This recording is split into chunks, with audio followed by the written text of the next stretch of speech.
The year was 2000, and I'd almost survived middle school as a brown immigrant kid in the Deep South, because it isn't already tough enough to get through middle school for everyone, with all the uncomfortable changes you go through and the social drama.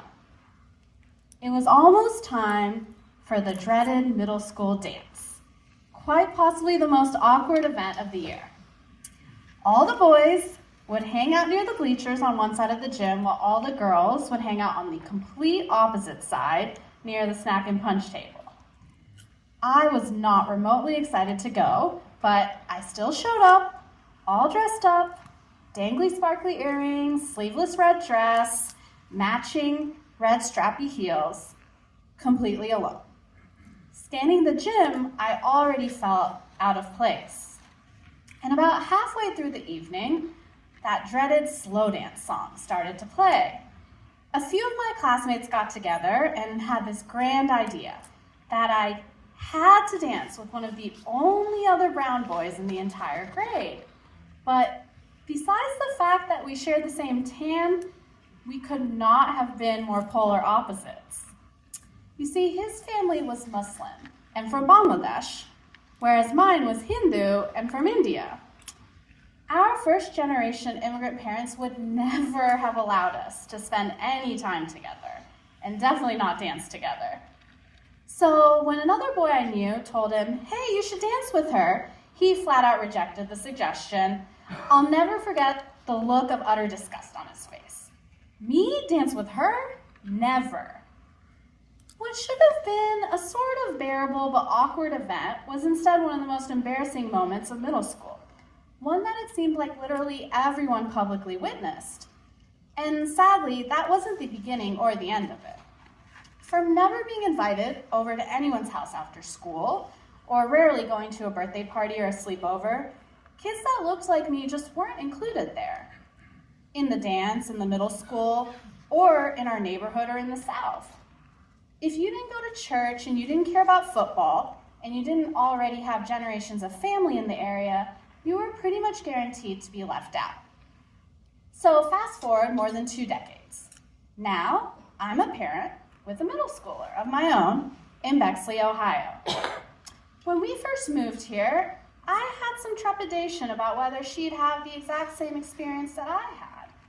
Whether being a minority in a majority white Judeo-Christian community with a history of generational wealth would mean she could feel pretty left out too. So here I am, this time in the driver's seat of my own car, on my way to her middle school dance. But she's not all alone. Instead, I'm transporting a backseat full of giggly, squealing, talkative preteens, all friends of hers, and it suddenly hits me. I had never ridden in a car with my friends as a kid. It's such a simple thing, but I never knew what it was like to be included in all the fun. But she has, time and time again while living in this community. Whether it's me or another trusted adult in the driver's seat, she's always been included. Sleepovers, birthday parties, countless bar mitzvahs, you name it, and she's had an invite, and she's had a blast with her friends. And unlike me, she's actually been excited to go to every middle school dance. She's never shown up alone. Sure, middle school is still pretty awkward, with tons of social drama to go around, but it is a lot more bearable when you at least have a couple of friends who care about you and include you. And she gets to experience what that feels like, whether it's at dances or at friends' houses or in the community. And not just because someone wants to borrow her notes or copy her homework or try the weird Indian food her mom gave her for lunch. Her friendships aren't purely transactional. They're not imbalanced. They're genuine and reciprocal. And I get that there are probably still a ton of kids at her school and others who don't have that same experience, whose middle school years are a lot more like mine than like hers. But it does give me hope that change is possible if you're surrounded by people who choose to include rather than exclude others. People often classify themselves as introverts or extroverts, but I don't think that tells you as much about a person as whether they're an includer or an excluder. The impact that you can make on another person or others in your community doesn't depend on whether you're an introvert or an extrovert. It's whether you include other people or you exclude them, whether it's consciously or not. And I know what it's like to be in a place full of excluders.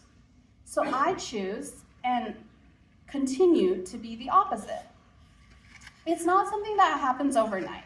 It's a series of calculated decisions you have to make to be the kind of neighbor who invites the new family over or drives your kids' friends to different events or makes sure they're always welcome at your home, to make sure that no one experiences what I did back when I was growing up.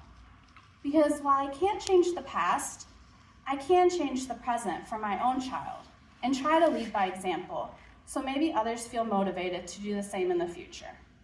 Because what our community and what our country needs is more includers, so everyone can experience a sense of belonging.